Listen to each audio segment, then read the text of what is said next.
Dreamers, gimana dagangan lo hari ini? Rame? Awal bulan nih. Ya walaupun cuaca nggak menentu, gua harap rezeki lo semua tetap tentu. Kalau cuaca dingin-dingin kayak gini kan kita tetap harus jaga stamina nih. Jangan sampai salah makan supaya stamina kita tetap bagus.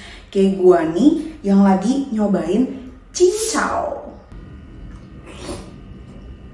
Cincau atau bahasa Mandarinnya tuh singkau. Bener gak tuh penyebutannya? Coba komen di bawah. Yes, minuman atau jelly ini terbuat dari rumput dewa guys. Atau kita biasa sebutnya tuh pohon cincau. Pohon cincau ini kaya banget akan gelatin alami yang kadang dipakai untuk bahan makanan atau minuman. Gue tuh bukannya mau bahas soal makanan. Ini seru banget. Justru gue mau bahas soal bisnisnya si cincau. Kebetulan cincau ini adalah salah satu customer dari Kakai yang udah berdiri selama 2 tahun guys. Jadi awalnya kenapa si Pak Bos ini bisa bisnis cincau? Dia tuh punya lahan di daerah Jawa Barat yang katanya tuh gede banget guys. Dia bingung mau dipakai buat apa ya. Kayaknya sayang gitu kalau misalnya didiemin aja. Akhirnya dia kepikiran gimana kalau misalnya dia tanam cincau aja. Dari mulai awalnya iseng sampai-sampai nih bisa produksi cincau hingga puluhan ribu cup per bulan.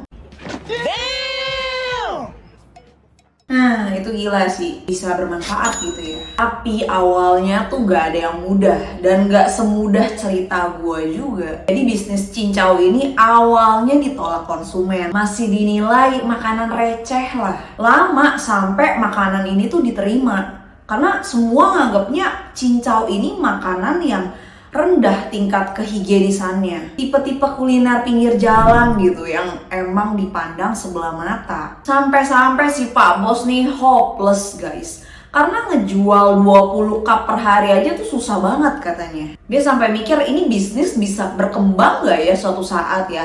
Karena emang tingkat kesadaran masyarakat Indonesia soal makanan sehat itu agak rendah. Sampai pada satu momen tiba-tiba ada yang hubungin si Pak Bos. Katanya mau order cincau sampai 800 cup. Dan ternyata itu untuk acara wedding anaknya guys. Ada di salah satu hotel mewah lah di Jakarta. Nah sejak saat itu tuh cincau baru mulai dikenal. Pak Bos sering banget dapat orderan yang dia nggak tahu dari mana. Dan lokasinya juga cukup jauh dari tempat dia. Oh ya by the way, lokasi perkebunan si cincau ini adanya tuh di Jawa Barat ya guys. Tamu-tamu yang di hotel tadi itu ngerasa enak, ngerasa cocok. Akhirnya dia cari kontaknya. Kebetulan kan di packagingnya tuh emang ada nomor teleponnya. Jadi ya udah dihubungin langsung deh. Awalnya nyoba-nyoba nggak taunya jadi ketagihan. Emang kalau kita taruh brand kita di packaging makanan kita yang kita jual nih atau di packaging minuman kita itu emang berpengaruh banget ya guys. Jadi kalau misalnya tiba-tiba ada orang yang nanya itu lu beli di mana, ya udah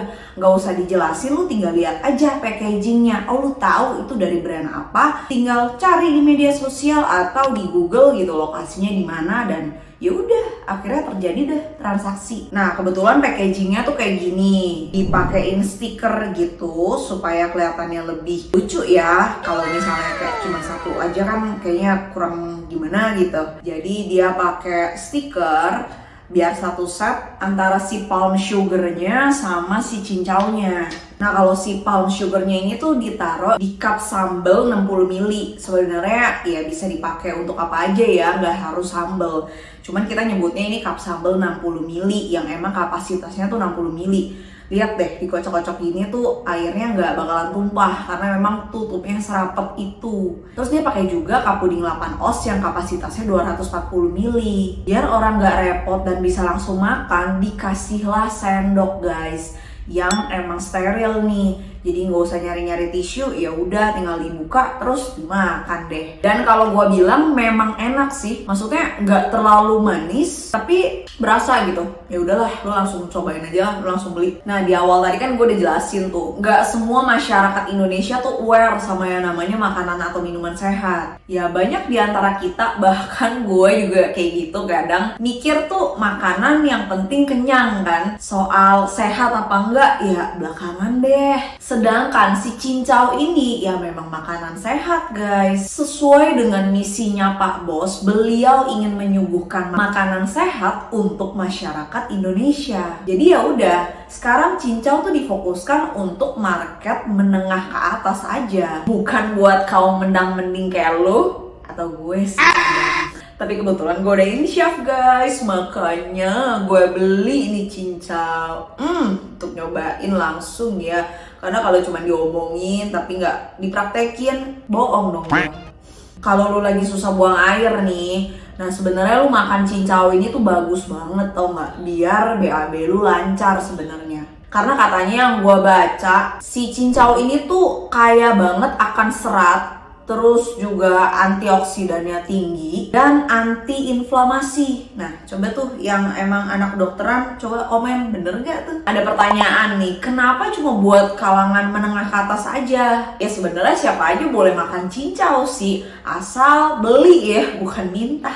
Tapi kalau kalangan menengah atas ini kan udah aware sama yang namanya makanan sehat gitu. Jadi dia memperhatikan banget nih apa aja yang akan masuk ke dalam tubuhnya. So, si cincau bisa lebih fokus ke pemasaran dan pendistribusiannya tanpa perlu repot-repot mendoktrin customernya soal makanan sehat itu tadi. Saat ini tuh Pak Bos udah punya 4 cabang yang tersebar dari Jakarta sampai Tangerang dan memberikan lapangan pekerjaan hingga ke 70 orang. Keempat store ini semuanya masih dikelola sendiri. Ada juga yang sistemnya konsinyasi ya, jadi titip di beberapa swalayan modern dan juga merangkul beberapa reseller. Satu store itu katanya tuh bisa laku 50 sampai 300 cup per hari, guys.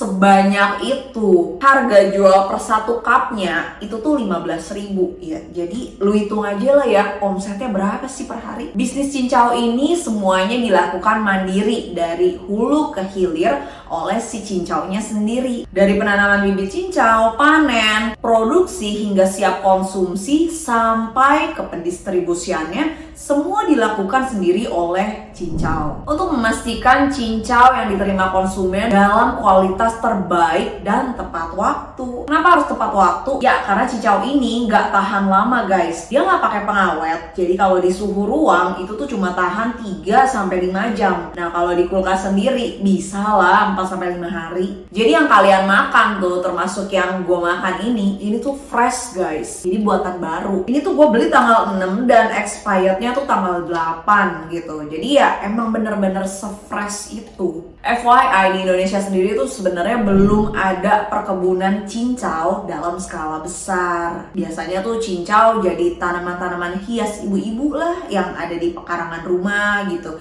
Yang kalau iseng-iseng nih, ya udah dia buat cincau sendiri di rumah manual gitu, dipres-pres gitu sampai keluar tuh gelatinnya. Nah si Pak Bos nih deh bikin perkebunan cincau yang luas untuk memastikan cincau menggunakan bahan dengan kualitas terbaik untuk kita semua. Pak Bos juga pesen nih buat kita semua para UMKMers atau kamu yang mau jadi calon pebisnis kuliner. Kunci keberhasilan sebuah bisnis kuliner adalah konsisten dan inovasi. Kalau awalnya nggak bagus, kalau awalnya masih sepi, ya udah nggak usah banyak mikir, gas aja terus selama itu kan positif. Kita nih termasuk gua kebanyakan kan kita scroll gitu ya, jadi wawasan kita tuh banyak, tapi semakin banyak jadi kebanyakan wacana gitu, nggak tahu tuh eksekusinya kapan. Yakinlah sebuah proses tuh akan membawa kita kepada titik pembuktian. Ya setiap orang sih menurut gua dikasih momentum ya dalam hidupnya ya, termasuk cincau ini kan yang tadinya susah untuk ngejual 20 cup per hari, tiba-tiba ada yang pesen 800 cup, itu kan momentum ya, dan itu diterima waktu itu sama si Pak Bos. Momentum ini kan bisa kita artikan juga sebagai peluang ya guys, yang penting kitanya siap dulu. Jadi pas ada peluang kita ambil dan kita bisa buktikan kalau kita memang mampu, kita memang bisa, makanan atau minuman kita memang enak dan layak untuk diterima masyarakat Indonesia. Karena kan kalau misalnya udah sukses ya, itu satu kebanggaan ya untuk kita semua para owner UMKM kuliner. Yang penting konsistensi sampai momentum itu datang. Oke, sampai sini dulu guys cerita UMKM kali ini. ini. Thank you Cincau, thank you Pak Bos yang udah mau bagi pengalamannya selama membangun bisnis Cincau ini. Semoga pengalaman si Pak Bos ini bermanfaat untuk kita semua para UMKMers. Bye!